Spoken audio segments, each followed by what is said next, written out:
Namaskar, good evening, and this is Professor Mani welcoming you to the next edition of our so popular Wednesday Wisdom webinars. Delighted to share with all of us here that our honored speaker for this evening is the very eminent Sri Harish Bhatt. Sri Harish Bhatt is the chairman of Tata Coffee, but all of us know him more lovingly as the brand custodian for the Tata Group.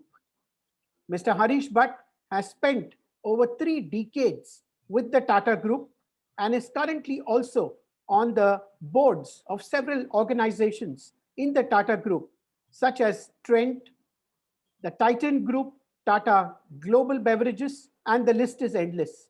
He, in fact, is seen as a catalyst for change and led Titan into being the super brand that it is as a catalyst and a synthesizer. An alumnus of the prestigious BITS Pilani and a gold medalist from IIM Ahmedabad. He was also a Chevening scholar and went to UK for further studies.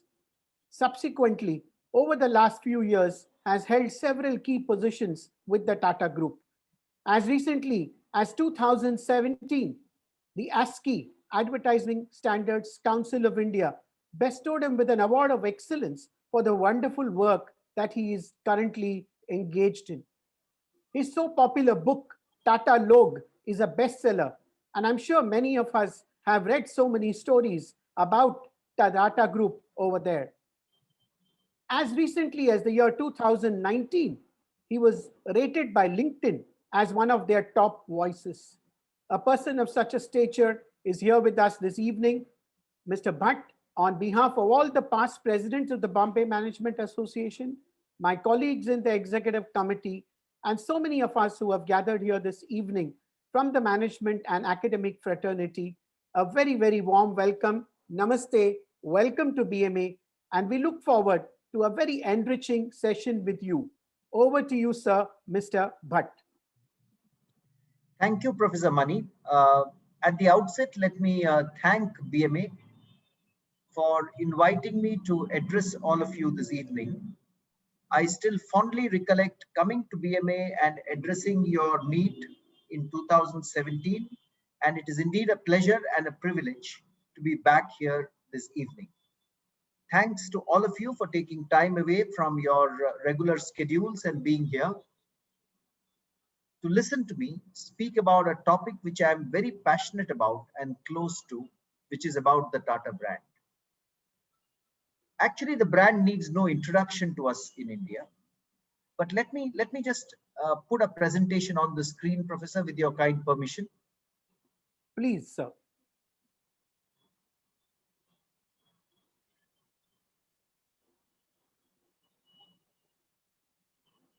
I hope, Professor, there is that the screen is visible to your participants. Perfect, sir. It's perfect now. You can go ahead, sir. So, the topic of my conversation today is a topic which all of us who are, Indians would love listening to, which is about India and Tata. I think, we are proud in the Tata Group to be a brand of Indian origin, which is present in more than 150 countries across the world today. But what I am going to present to you today are 10 stories which weave India and Tata together very closely. Now, if I were to go onto the streets of Mumbai or the streets of Bangalore and ask people about the Tata Group, I think 99 out of 100 people would have heard of the brand. We are 152 years of age today. Perhaps one of the things you can do is think of in your own minds, how many brands do you know which are 152 years of age? Normally, when I ask this in a classroom, I get a few names, 5 names, 8 names. The average life of a brand in this world is about 40 years. After 40 years, a brand typically or a business goes away. Which is why most companies which were on the Fortune 500 list 550 years ago are not there anymore. So in that context, the Tata brand being 152 years of age, there must be some secret to the longevity of this brand, which was the creation of Jamshedji Tata 152 years ago in 1868. Tata is India's most preferred brand today. We are a strong #1 brand in India. We are the only Indian brand, in fact, to feature in the global list of the top 100 brands. Most recently, when the list was released this year, we are ranked as the 77th brand in the world and #1 in India, and the only Indian brand to feature in the global top 100 brands. More interestingly, every second Indian uses some Tata product or the other. 700 million plus customers. That's one of the reasons why Tata is known well in India, because everyone, if you close your eyes for a moment and think to yourself, is there a Tata brand you have used in the past or you're using today? Then perhaps, this 700 million customers would become clearer.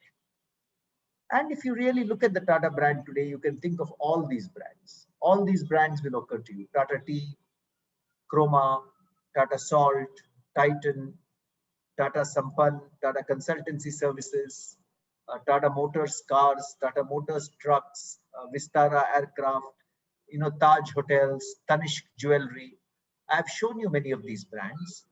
And one reason that consumers and Indian consumers feel so attached to the Tata brand, to all these brands, is because of the very good quality of products and services that we try our best to offer from within companies of the Tata Group. I think that's a fundamental requirement. To be a Tata company requires you to provide at fair prices to consumers products of excellent quality and value. But in today's, the point I want to make is that that is not the only reason why the Tata Group has lived and flourished for more than 152 years. The reason that it has lived and flourished, according to me, is that Tata has done what it thinks is right for the community and right for the nation. And I want to illustrate that this evening, ladies and gentlemen, by talking through a few stories of the Tata Group. Because stories bring alive culture, stories bring alive heritage more strongly and more powerfully than anything else. So let me start, sit back, and as Professor Mani has told us, please enjoy a cup of tea or coffee. Hopefully it's a cup of Tata tea or Tata coffee, but even if it's some other brand, please go ahead and enjoy it yourself as you listen to these stories that I'm going to articulate. You might have heard of some of these stories, you might not have heard of some of them, and collectively then let's sit back and think about what these stories actually reveal to us. Let me go back to 1902. Jamshedji Tata, the gentleman whom you see on the left, the founder of the Tata Group, he was convinced that India requires its own steel company. And why did he think this? Because he said, India requires steel for its bridges, India requires steel for its roads, for its buildings, and it's not right for such a large country like ours to be dependent on England or dependent on the Western world for all our steel. So Jamshedji Tata had this grand dream in his mind of putting up India's first integrated steel plant. At that time, India did not have a steel plant of its own. So what did Jamshedji Tata do? Actually, he went to the British, who were ruling India at that point in time, also did not believe that the Tatas could make steel in India. We were an underdeveloped nation. How would we make steel? The British Commissioner of the Railways at that time was a gentleman called Sir Frederick Upcott. And he actually made the statement. He said, if the Tatas make steel, I will eat every pound of that steel. Did that discourage Jamshedji Tata? Absolutely not. He was a man of determination and a man of vision. He said, let me find the best way of making steel in India. And he went to the Mecca of steel making in the world, which is Pittsburgh in the United States of America. He took a ship and sailed all the way from India to the US to go to Pittsburgh to understand who could come back with him to India to help him set up the steel plant. He met Julian Kennedy in Pittsburgh, and Kennedy told him that if there was one person who could help him set up the steel plant in India, he was a gentleman called Charles Page Perrin, who was one of the leading consulting engineers of the world based in New York. Imagine this. You're a merchant from India who wants to set up a huge steel plant in an underdeveloped country, and you now want to attract the world's leading consulting engineer to come with you, stay in India and build the steel plant. Jamshedji Tata went to New York and did exactly that. He went into Charles Page Perrin's office. Charles Page Perrin has written later of that encounter. He says, a man in a strange garb, which is Jamshedji Tata, walked into my room. He stood across my table, looked me deep in the eyes. He asked me, are you Charles Page Perrin? And then he looked me deep in the eyes once more. And he said, will you come with me to India? I have this dream of setting up a steel plant in my nation. And Julian Kennedy says, you're the man to do it. Will you accompany me and help me in setting up the steel plant? And Charles Page Perrin says, you don't know what fire burnt in his eyes. You don't know the conviction with which he spoke that day. And not only was there conviction in his eyes, there was kindness in his eyes. And he says, because of that conviction and kindness, he stood up and he said, yes, I will come with you to India to set up India's first steel plant. Charles Page Perrin accompanied Jamshedji Tata back to India. They located the required iron ore and coking coal in the jungles of eastern India. They set up India's first integrated steel plant at Sakchi, which you see in front of you here, the main gates of Tata Steel. And Sakchi later was renamed Jamshedpur by Lord Chelmsford in honor of Jamshedji Tata. By 1913, the steel plant was already producing steel which went into the Allied World War I effort, and steel of fantastic quality. By then, Jamshedji Tata was no more, so his son Dorabji Tata is reported to have said, if that British engineer kept up to his promise of eating every pound of steel we make, he may have a slight indigestion today. Tata Steel has become very, very successful as one of the finest steel companies the world has ever known. India is proud of Tata Steel today, not just the Tata Group. Today, of course, it's not just Jamshedpur. There is Kalinganagar, there is Tata Steel Europe. Tata Steel has acquired other companies as well, including Bhushan Steel last year. So Tata Steel is one of the finest companies in the world. But go back to the reason why Jamshedji Tata did this. The reason he did it is he thought India deserved its own steel plant, and a large country like India needed to be self-sufficient on its steel requirements and certainly not completely dependent on imports. That's the story of Tata Steel and Jamshedji Tata. Some of you may have heard of that story. But let me move on to another story. If you're a Bombayite, and I know I'm speaking to all of you in Bombay, you cannot but recognize this building. This is the Taj Mahal Hotel in Apollo Bandar, just opposite the Gateway of India. Actually, it predates the Gateway of India by several years. The Gateway of India was put up later in the 1930s. The Taj Mahal Hotel was put up in 1903. This was again a project that Jamshedji Tata, as the founder of the Tata Group, took up. He came home one day and said, I won a lease to a 5.5-acre plot of land that the Bombay Port Trust has given away to build a luxury hotel. His family said, why do you want to build a luxury hotel? You're already building a steel plant, which is taking away a lot of your effort and energy. How many of you know what the real reason is why Jamshedji Tata built the Taj Hotel? There is an apocryphal story which says that he built this hotel because he was refused admission to the Watson's Hotel, which only admitted European people. But that's not the truth at all. Historians like Sharda Dwivedi have studied this matter. Jamshedji Tata was not a man as petty as that to build a hotel because he was thrown out of another hotel. No. Bombay in the 1890s, just like we are going through the pandemic today because of the coronavirus, Bombay in the 1890s went through an even worse pandemic, the bubonic plague. The bubonic plague brought Bombay city down to its knees. Those of you who have studied the history of Bombay would know that millions of people fled in the city of Mumbai during the bubonic plague. Visitors stopped coming into our city, the financial capital of India. Business in the city ground to a standstill. It was that concern that was topmost of Jamshedji Tata's mind, because Mumbai was his hometown, it was his beloved city, and he could not see the city down on its knees in this fashion. He's reported to have told the then editor of Times of India, I should do something which gets visitors back to the city. And he hit upon the idea of a grand hotel like the Taj, the finest luxury hotel east of the Suez, which would bring the visitors back to Mumbai. And that was the core reason why Jamshedji Tata thought of the Taj and thought of the Taj Mahal Hotel for his beloved city of Mumbai. He made it such a grand hotel, he spared no expense. He got spun pillars from Paris. He got an ice making factory so that ice cool, air could blow over that ice and air condition the rooms. It was the first building in Mumbai to be electrified. A huge number of people turned out to see the electricity go on in the Taj Mahal Hotel.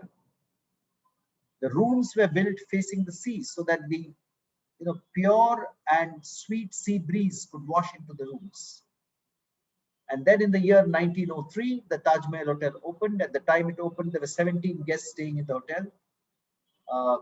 At that time, I'm told the room started at 6 rupees a day. That was the starting price of the rooms in 1903, of course. That money will be worth much more now. And the Taj Mahal Hotel then succeeded in bringing visitors back to the city of Mumbai. Today, it's a hotel which has withstood 2 pandemics, 2 world wars, a terrorist attack. I don't think anyone looks at the Taj Mahal Hotel only as a hotel anymore. It's a symbol of proud India. But we must remember that this hotel was constructed by Jamshedji Tata because of the love of his city of Mumbai and to help the city recover from the bubonic plague. Let me move on to a third story. I've talked about Tata Steel. I've talked about the Taj Hotel. How many of you recognize this building? This building that you see here is a very special building. It's located in the city of Bangalore, and this is the Indian Institute of Science, which is India's top-ranked science university. Let me narrate to you the story of this institute. Just like Jamshedji Tata thought that a steel mill is important for India, he also thought that a university of science and technology is very, very important for the nation's progress. In 1892, he had constituted a scholarship scheme for Indian students going abroad for their studies. But of course, a scholarship scheme can only support so many students because going abroad for studies is expensive. So what Jamshedji Tata did is he said we should have our own University of Science, but that's a very expensive proposition. In fact, he met Swami Vivekananda on a ship sailing towards the US. And later he wrote to Swami Vivekananda about this idea of a science university, requesting Swamiji to propound this belief to Indians and request Indians to support this big idea. Swami Vivekananda promptly, I think this was in 1896 or 1897, in his magazine Prabuddha Bharata, which has just celebrated 125 years, he published a stirring appeal asking Indians to support Jamshedji Tata's concept of a science university. But Jamshedji Tata did a couple of other things to make this idea come alive. Around half his wealth he decided to dedicate to this university. Half his entire wealth he dedicated to this university. Properties which could, which constituted half his wealth were put into an endowment for the sake of this university. He only left the other half of the wealth to his sons. Half his wealth he put into making of this university. He went to Bangalore, and through Sir Sheshadri Iyer, he contacted the Maharaja of Mysore, requested the Maharaja, and the Maharaja was kind enough to donate the land where this university could be established. The British, once again, Lord Curzon was not convinced about the scheme. He said, where will the students come from? Where will the faculty come from? But Jamshedji Tata his belief was so strong. He said, we will find the students in the faculty. There is enough appetite in our large country for science and technology education. It is critical for the future. We have to uplift the brightest in the land if the land is to progress. And that is the thought process, ladies and gentlemen, which went into the setting up of the Indian Institute of Science. In his will, Jamshedji Tata left half his wealth for the Indian Institute of Science. and half to his two sons, to the extent that the Indian Institute of Science has often been called Jamshedji Tata's third son. The institute has been home to Nobel laureates like Professor C.V. Raman. In more recent years, a number of distinguished Indian scientists have passed through the portals of this university, including the likes of Dr. Homi Bhabha. Even today, it is ranked the #1 university in science in India, and it's a matter of prestige to be admitted to the Indian Institute of Science for your education. But I want to go back like I did with Tata Steel and Taj and ask the question, why did Jamshedji Tata put up Indian Institute of Science? And it was clearly his love for the nation and his belief that India needed a University of Science and Technology. But let me move on from Jamshedji. Jamshedji Tata passed away in the year 1903. And his son, Dorabji Tata, became the second chairman of the Tata Group.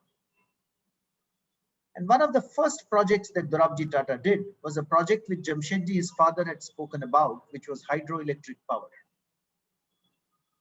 There's a lot of water which flows down the Western Ghats near Mumbai. And Jamshedji Tata's mind was always around the question of why cannot we channel this water into hydroelectric electricity for the benefit of our country. So Dorabji Tata, who was the second chairman of the Tata Group, found engineers from outside India to come in and erect this massive hydroelectric dam at a place called Walwan in the Western Ghats. And the reason he did this is, he said, the textile mills in Mumbai, which were burning coal and polluting the city of Mumbai, could then be fed with clean hydroelectric power. Is there a way we can supply clean power to the city of Mumbai? And remember, this is more than 100 years ago. Even today, this is a critical issue. But in those days, it was even more critical because all the mills in Mumbai were using coal-based power at that time. This was a massive project. In fact, this dam is virtually the same size, only a little smaller than the dam across the river Nile in Egypt. And in 1913, this dam began supplying hydroelectric. The water came down to the Khopoli hydroelectric station, where electricity was generated and then fed into Mumbai city, where it was supplied to the textile mills. Within a few years of this massive hydroelectric project coming up, about half the textile mills in Mumbai used to absorb and use electricity from this project. The reason again is common. The reason they decided to, Jamshedji Tata and his son Dorabji Tata decided to put up this project is because they believed and asked for the government to part fund an airline in the country. The British government, of course, of India at that time refused. So JRD Tata convinced Tata Sons, the parent company of the Tata Group, to take all the risk required to set up India's first commercial airline. They started with just 2 planes. And on the 15th of October 1932, JRD Tata himself piloted the very first Indian commercial flight, Tata Airlines, from Karachi to Ahmedabad to Mumbai. It carried only air mail. It did not carry passengers, that first flight. Here you see JRD Tata, he took off from Karachi, landed at Ahmedabad to deposit some mail there, then took off from Ahmedabad and landed at the Juhu Aerodrome in Mumbai at 4 p.m. sharp on 15th of October 1932. And this photograph here shows him when he has landed in Mumbai with the air mail to be delivered here. That is how civil aviation started in this country.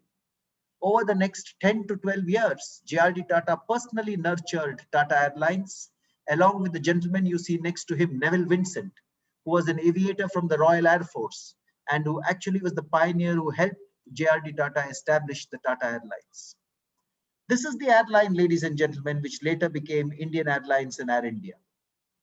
It was later nationalized by the government, but JRD Tata continued to remain chairman of it for several years. And by the 1960s, it was one of the finest airlines in the world. In fact, when Singapore was setting up Singapore Airlines, the Prime Minister of Singapore, Lee Kuan Yew, asked his people,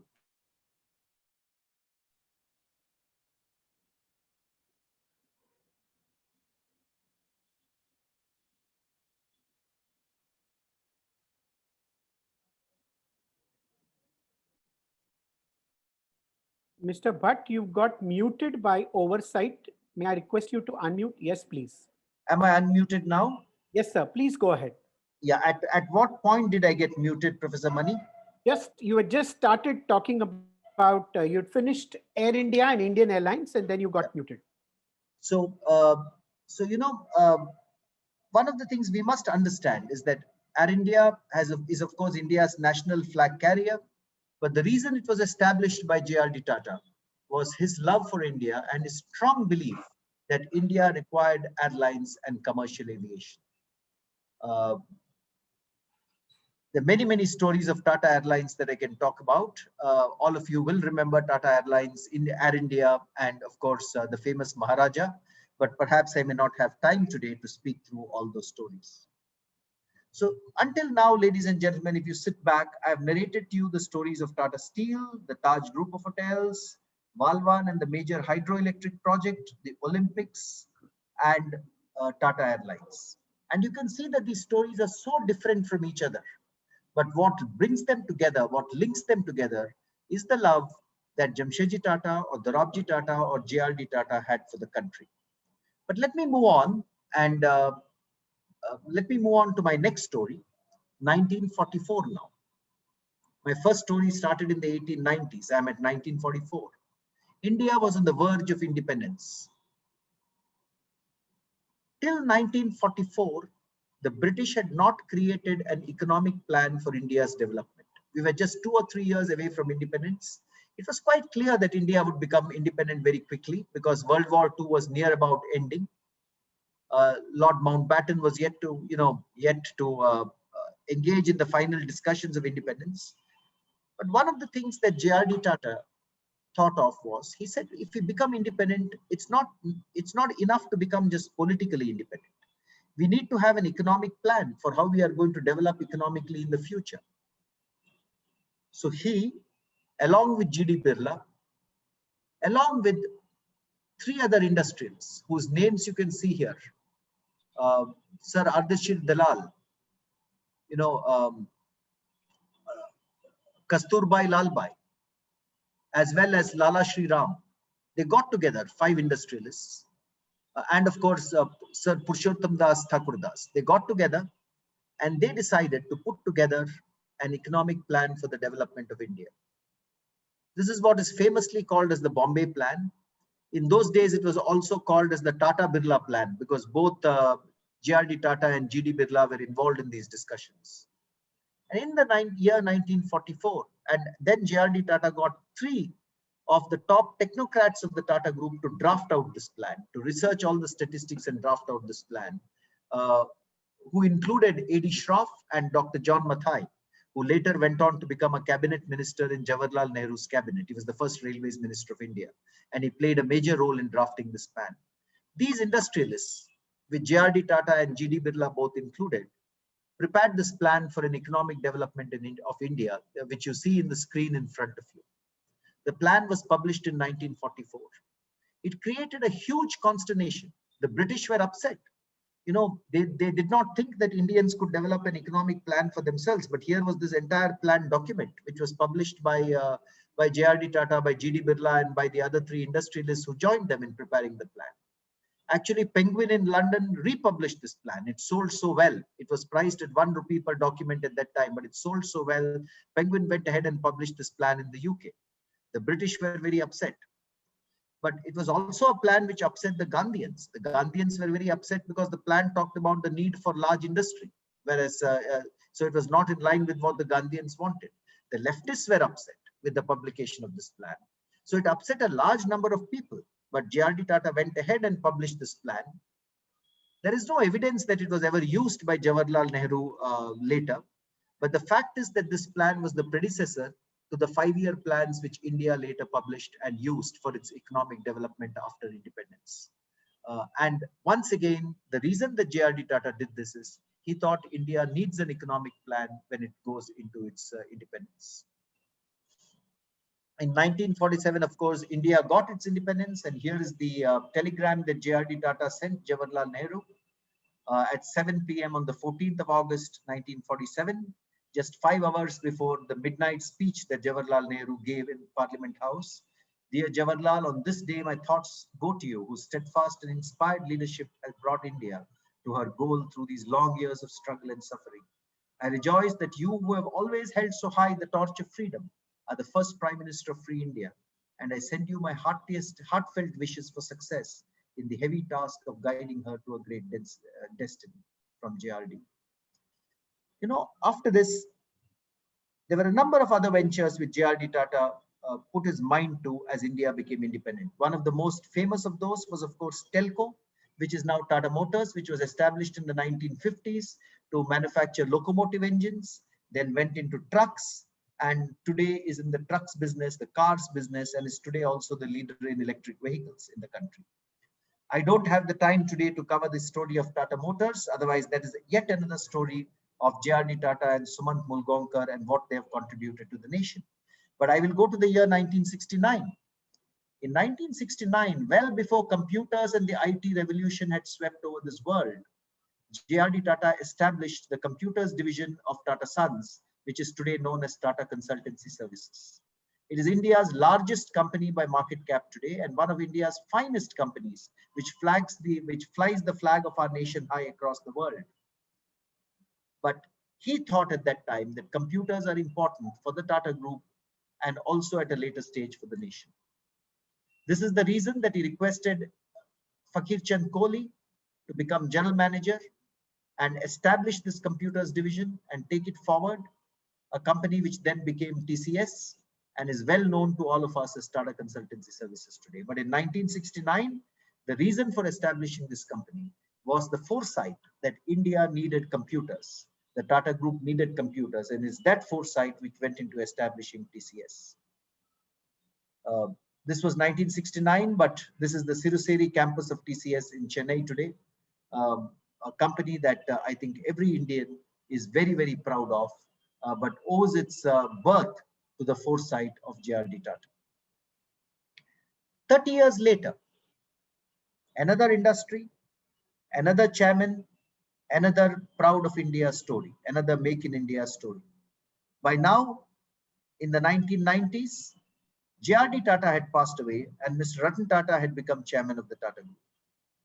In 1995, he stood up at the Automobile Manufacturers Association of India meeting and spoke about the need for Indian companies to come together to make the first Indian car, a car where ancillary spare parts, designs are indigenously developed in India, a car which is made for Indian families. At that time in the mid-1990s, India did not have its own car. India had already put a satellite in space by then. Aryabhata was in space. The Pokhran explosion had already happened. India was already a nuclear power by then. But India did not have a car it could call its own. If you remember, in the mid-1990s, Ambassador and Fiat, the grand old cars, both of them designed in Europe for European conditions, were in India. Maruti Suzuki had launched in India, but it was a Japanese car which was only being assembled at that time in Gurgaon. Hyundai was just coming into India, but again the same thing, a Korean designed car for India. So Mr. Ratan Tata said, why not an Indian car made with Indian accessories, relevant for Indian families? Once again, other Indians were skeptical. They said, how can India make its own car? We don't have the technological expertise to do it, and it will cost a lot of money. It would be wasteful. Once again, Ratan Tata did not listen to them. Perhaps he, from the history of the Tata Group, the spirit of Jamshedji Tata and his desire to put up a steel plant in India, the same determination seized Mr. Ratan Tata as well. He said, if companies cannot come together to join and make India's first car, we'll do it within the Tata Group. Putting up a car is an expensive proposition, putting up a car plant. It costs several hundreds of millions of dollars. Even Telco was not a large enough company at that time to be able to afford its own first-hand car plant. It used to make trucks. Trucks was a very profitable business, but not large enough for that. Mr. Ratan Tata and his engineers went around the world. They found a disused Nissan plant in Australia, which was not being used. They were able to buy that plant at 1/6 of the cost of a first-hand plant. They disassembled it brick by brick from Australia, brought it to India and put it up in Pune at the Tata Motors plant in Pune. The car was designed by engineers of the Engineering Research Center in Tata Motors, working with IDEO of Turin. When the Indica was first designed and the test cars were running on the roads of Pune, people had a wow. This car that you see in front of you was an entirely new shape and design for the late 1990s. Mr. Ratan Tata's vision at that time, which motivated people within the company, was a car which had the size of an ambassador, the fuel economy of a Maruti 800, and the styling in the league of a Maruti Zen. And this car met all those characteristics. At that time when it was launched, it was wow, because the space inside the car was huge. But soon after the car was launched, there were some quality issues. Once again, a lot of naysayers in India who said, didn't we tell you so, that India will find it difficult to make its own car? But Mr. Tata and his leadership team in Tata Motors went around, met distributors and customers, understood those issues, resolved them, and Indica was relaunched as Indica V2. It went on to become the fastest selling car in India in the years 2002-2003, and was even showcased by BBC Wheels as the fastest selling car in India in those years. That was the birth of the cars industry. Every single, virtually all the components made in this car were also made by Indian ancillaries. So not only did it create the Tata Indica, it created a complete ancillary ecosystem for cars in the western part of this country, which exists even today in Pune and the neighborhoods. And then it created ancillary industries in other parts of the country. It has been, I think, one of the largest employment generating industries in the country. Today, of course, Tata Motors is proud that we are the largest, with the Nexon EV and with other electric vehicles. We are the largest electric vehicles maker in India.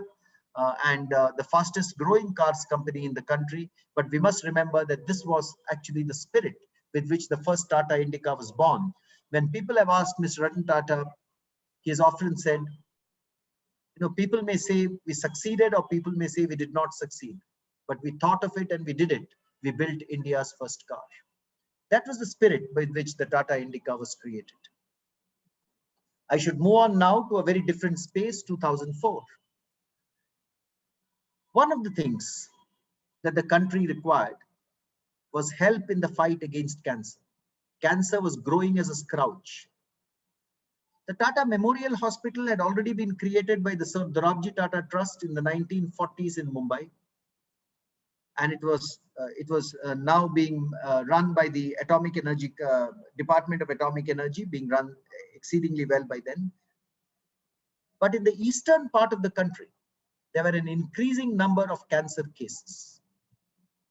And once again, the Tata Group, led by the Tata Trusts, took the lead in establishing the Tata Medical Center at Rajarhat in Calcutta, which is the largest cancer hospital of its kind in the eastern part of the country. The motivation again was to do something for people in that part of the country so that they don't have to travel all the way to Mumbai for their treatment of cancer. Thereafter, the Tata Trusts have taken this on as a major initiative, are in the midst of ensuring a cancer grid linking these hospitals, as well as a number of smaller cancer hospitals coming up in various states of this country. So this is in the on the medical side, nothing to do with industry, but once again, a very close link to what the nation and what India requires. That's not very different, ladies and gentlemen, to what has happened this year. 2020, last year. When the pandemic came upon us, it was unannounced. None of us were anticipating that the coronavirus would cause such havoc within our country or within the world. On the 28th of March, Mr. Ratan Tata, as chairman of the Tata Trusts, and Mr. N. Chandrasekaran, as chairman of Tata Sons, made an announcement that between Tata Trusts and Tata Sons, the Tata Group would provide 1,500 crores in the fight against COVID-19. I felt very proud when I heard that announcement, because to me it was a reaffirmation of the purpose why Jamshedji Tata set up the Tata Group, putting the nation and the community at the center. And this was clearly the greatest crisis facing the nation in 2020, the COVID-19 crisis. That investment of 1,500 crores has gone into providing meals for migrant workers, has gone into establishing more than 2,000 beds for COVID relief. New hospitals with COVID isolation wards have come up in places including Kasargod and along with DRDO in Delhi. More recently, you would have read the news about Tata Medical and Diagnostics establishing a quick testing COVID-19 kit in collaboration with CSIR, and a number of other medical projects, including a large amount of protective personal equipment (PPE) being moved across the country. Several hundreds of tons of PPE moved by Tata Trust across the country. This has been a large crisis, but I think the Tata Group has done its best to see how best we can contribute to ameliorating this crisis and mitigating it. So, ladies and gentlemen, as I come towards the end of my presentation, I know I had about an hour to speak, and I'm just about 4 or 5 minutes away from that hour. I want you to sit back and reflect on all the stories I've narrated to you today. If I were to just go back to those stories, Tata Steel, the Taj, the Indian Institute of Science at Bangalore, the Tata Hydroelectric project at Walwan, the story of the first Indian team at the Olympics, the story of India's first commercial airline, Tata Airlines, which became Air India, the story of the Bombay Plan, also called the Tata Birla Plan, the story of Indian independence, the story of how Tata Consultancy Services was born, the story of India's first indigenous car, the Tata Indica, the story of the Tata Memorial Hospital in Mumbai, but equally the Tata Medical Center in Kolkata and the other cancer hospitals across states in India, the story of the fight against COVID-19. I often sit back and ask myself, I've had the pleasure and privilege of working in the Tata Group for 34 years now.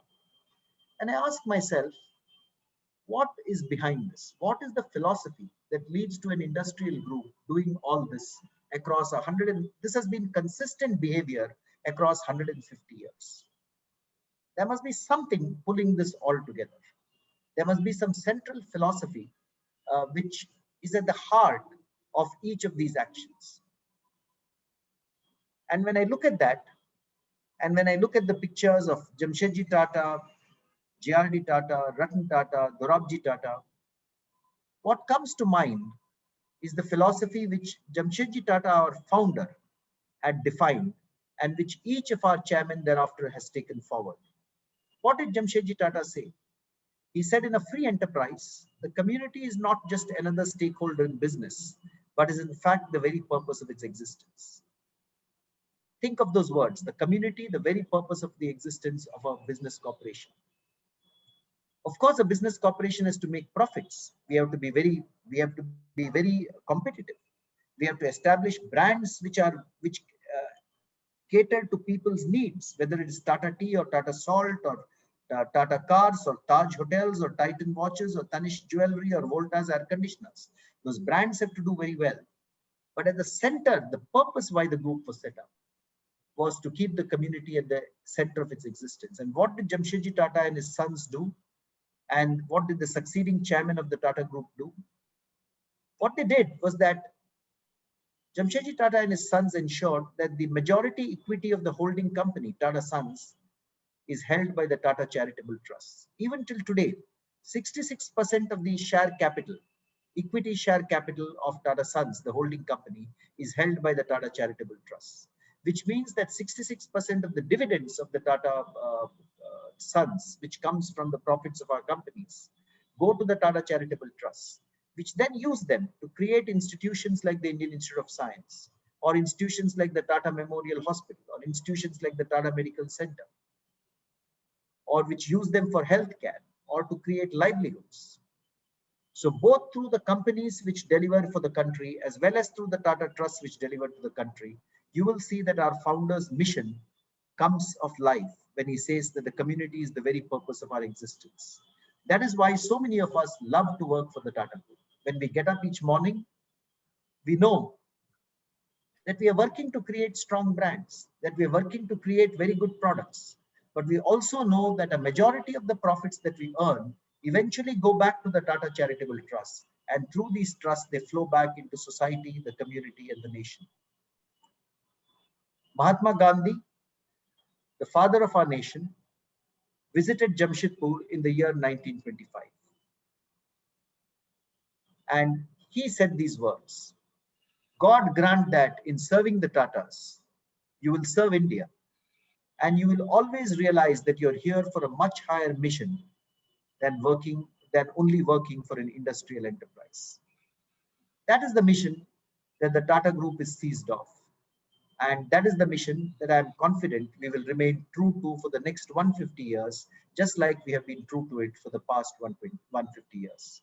With those few words, to all members of BMA who are here today, I want to end my presentation, but I want to say that if you want to read more Tata stories, I've had the time to narrate 10 of them today. You can either read them in my book, Tata Log, which is available on Amazon and other websites, or you can go to LinkedIn and just do the hashtag Tata Stories on LinkedIn. You'll come across a number of Tata stories that I've written there. Each of them is inspiring in their own right. With those few words, ladies and gentlemen, I want to thank you for giving me a very, very patient hearing. I want to thank Professor RSS Mani, the office bearers of BMA, and all the members of BMA for inviting me here today, this Wednesday evening, to talk to you about the Tata brand and also, the theme of Tata in India, and how the community and the nation is at the center of having a center of this business group, which has been built and flourished for the last 152 years. Thank you very much. Have a good evening. I would be very, very happy to answer any questions. So I'm now going to take the presentation off the screen and hand this over back to you, Professor Mani. Thank you. Thank you so much, sir. That was indeed very inspiring and very heartwarming. As you said somewhere, there would be everyone in this audience who knows the contribution that the Tata Group has made to the country. But when we heard it from you in your own inimitable style, it was indeed so very inspirational. And I'm sure so many of us sitting in this meeting, 110 plus people, were enthralled by what you shared and the wonderful flow of thought and ideas which you shared. I have a couple of questions, but respecting your time and that of everybody, we'll take a couple of them. And the first one that comes to mind is, very often when we talk about the brand, it's a function of the culture which has to be nurtured very carefully and passed on from generation to generation. What have been your experiences when we see that the workforce has been changing over a period of last 100 years? What have been some of the challenges, if you can share some insights? Thank you, Professor Mani. So you're quite right. Culture has to be passed on from generation to generation. One of the key determinants of that happening, Professor Mani, are that leadership has to exhibit that culture, and leadership has to exhibit those values. We are fortunate in the Tata Group that we have had enlightened leadership over the years, which has exhibited the values and the elements of culture which go into nation building, which go into pioneering, and which go into caring for employees. I'm not talking here only about the chairman of the Tata. Of course, it is true of people like Jamshedji Tata and Dorabji Tata and JRD Tata and Ratan Tata, all the chairmen of the group, until now. But even if you go beyond the chairman of the Tata Group and look at other leaders of the Tata Group, and I can take a number of names, through history, but people like Sumant Mulgaonkar, people like Darbari Seth, people like Nani Palkiwala, people like Rusi Modi, people like FC Kohli, people like Xerxes Desai, they have played a very, very critical role alongside leaders of the group in reinforcing the culture. And today, our group chairman, Mr. Chandrasekharan, and the leaders of our companies play that same equal role in reinforcing that culture across the group. Culture requires constant communication. Culture requires leaders walking the talk. Culture requires, the culture of caring for workers and caring for the workforce requires that kind of mindset amongst leaders of each company of the group. And it is important to display that consistency so that that culture gets carried on from generation to generation. Of course, some elements of culture may also change. So today we are dealing, we have a number of millennials, we have a number of young people entering the workforce. and they are accustomed to a very different kind of lifestyle. They are all digital natives who have come up from the world of digital, which often requires a different kind of work environment for them to work in and flourish. So those adaptations have to happen. But at the core, I think the values of the Tata Group, which constitute its culture, remain exactly the same over all these years. Sometimes we also make mistakes. It's not that we are so consistent that we never make mistakes. I can talk of a number of mistakes the Tata Group has made during these 152 years. But the good part is, I think we have, with transparency, recovered from those mistakes, and with transparency done what is required to rectify those mistakes. Um, so that's how that's how I think, Professor Mani, culture carries on from one generation to the next. Absolutely. I think that was a very profound response. The other question is related to this question itself. Could you highlight some challenges in handling different types of organizations? So you have the Tata Coffee, which is, or Tata Global Beverages, which is the good old company in the field of beverages. And you have Starbucks, which is entirely what we would call a new generation company. How does one tackle issues related to uniformity of culture and indoctrination of all the values in both different kinds of companies? Yeah. So I would say, Professor Mani, the work environment in different companies may be different.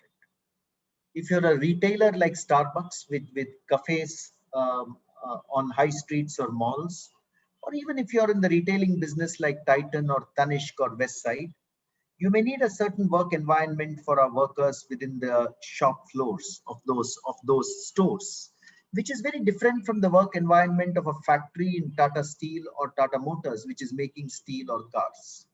You can imagine for yourself the work environments in these two places will be different. Perhaps even some of, a lot of the skill sets will be different. A lot of the capabilities. Uh, so these are differences.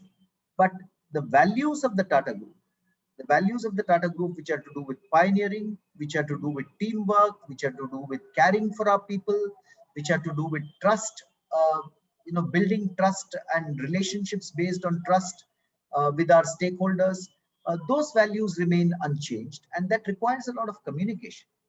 Sometimes that requires, reinforcement of those values. So whether it is a new organization, relatively new organization, let me say, like Titan I Plus store, or an older organization like Tata Consumer Products, or an even older organization like Tata Steel, I think it requires that constant reinforcement, because there are people leaving, there are new people joining, so that reinforcement of what our values are important. Also, twice a year, we pay homage to our founder, Jamshedji Tata, and to JRD Tata on 3rd of March and 29th of July. And that is also very important to us, because those are the days when we recall their values and reaffirm our commitment to the values which our founders created for us. So as far as values are concerned, it doesn't matter which Tata company it is. We do our best to ensure that the same values permeate across companies. But the work environment may differ, the skills and capabilities may differ based on which industry each of our companies is working. Right, sir. I now hand over to Indrapal Singh ji. He has a point to make. Indrapal ji, please unmute and speak on. Yes, I will. Yeah, hello. Uh, Mr. Bhatt, I think a fantastic session. We have never, we have all read the stories about Tata in the kind of discrete ways, heard some and not heard some, but it's for the first time as if we have seen Tata Group as if this were the 10 pearls put through a string, and how, that string of your culture holds them together. So it was a wonderful presentation about the Tata Group. Now, going forward with such a diverse portfolio of businesses, do you think this values in this changing world would remain intact to the extent that the group will be able to, view as a one single group, or there is a danger of different very large organizations like TCS and Tata Motors, etc., kind of, standing out as pillars of the group? Or do you see that sort of a risk as going forward? Or are you putting in some special efforts to see that this string of pearls remains intact? Good question, Mr. Indrapal. Firstly, we are united by our values in the Tata. We have different industry clusters. Like you rightly pointed out, there is IT services and Tata Consultancy Services. There is automobiles and Tata Motors. There is steel and Tata Steel.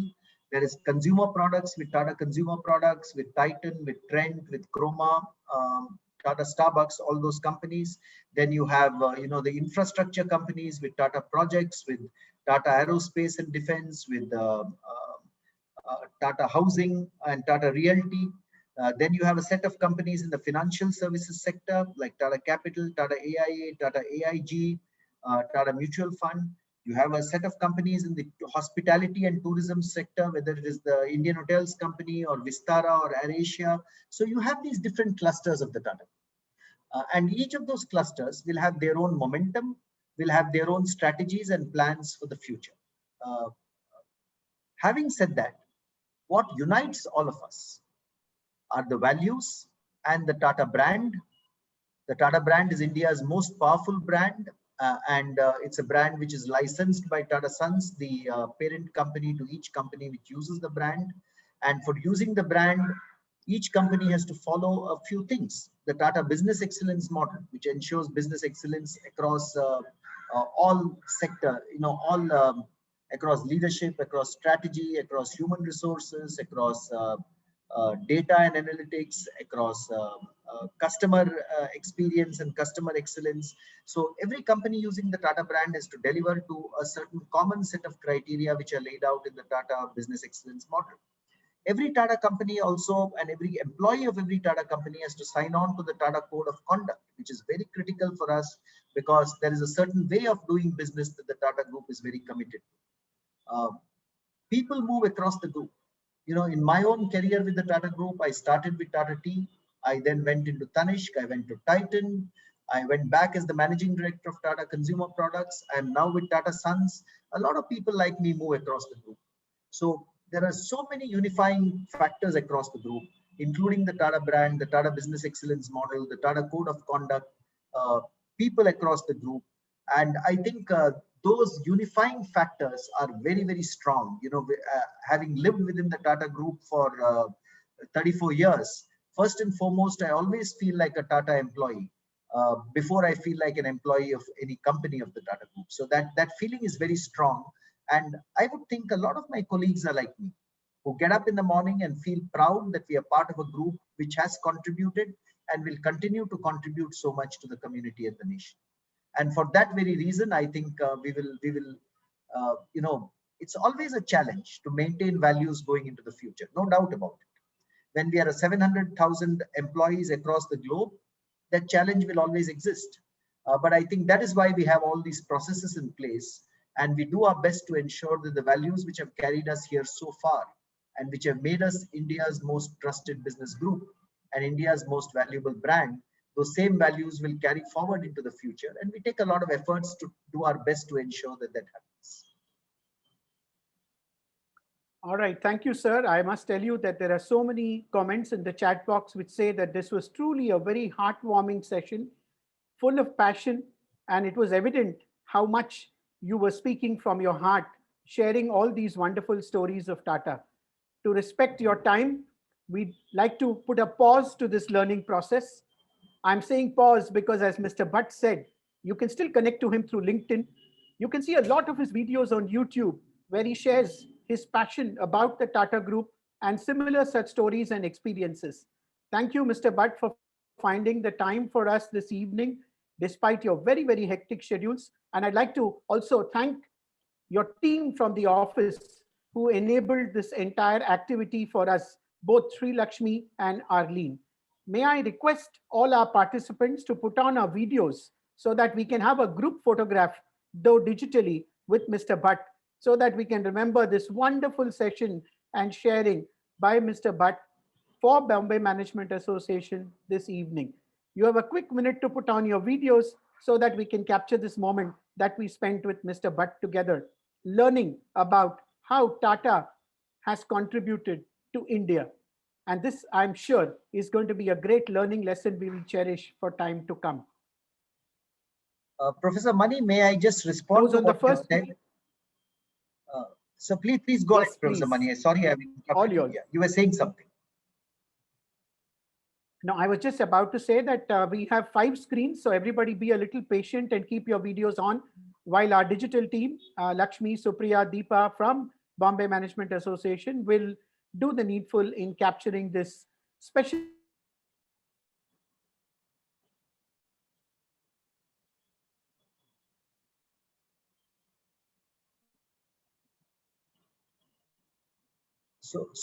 Professor Mani, if I may, I'd like to respond to what you've said and thank everyone for giving me a very patient listening. It was absolutely my pleasure and privilege to speak to all of you this evening and narrate some stories from the rich history of the Tata Group. Thank you so much. I will of course stay on till the photography session is over, and then Professor, if you can tell me when I can leave. Thank you very much to all of you for giving me a patient hearing. Thank you, everybody. As I said, we are just moving from screen to screen, and may I share with you while the photography session is in place. The coming Friday, we have the managing director and founder of Jet King, Mr. Suresh Bharwani. For a change, he's not going to talk about Jet King, but he's going to talk about equanimity and how it can help all of us in our journey of life. And starting next Wednesday onwards, we have a complete series which is called Learn from the Leaders, which I think Mr. Bhatt flagged off today in his own inimitable style.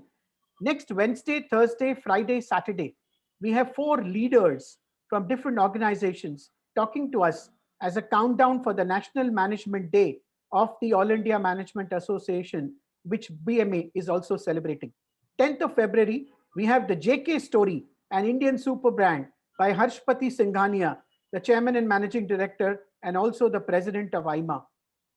Next Thursday, we have with us Dr. Velu Mani talking to us about the ThyroCare story. And next Friday, as part of our ethics conclave, we have Mr. Mukundan of Tata Chemicals and Mr. Keki Mistry of HDFC who will be addressing us. And next Saturday, we have Mr. Ajay Piramal, who's going to talk to us about his leadership journey. Stay tuned for these sessions that we have specially planned with you to meet the leaders who have made a significant difference to what India is today, an economic powerhouse. Thank you, everybody, for your patience. And I get a green signal from the team that we've captured all your smiles. Thank you so much, Mr. Bhatt. It was indeed a pleasure listening to you. Thank you, everybody. Good evening. Namaskar. Thank you very much, Professor Mani. Thanks to all members of BMA. Thank you. Good evening.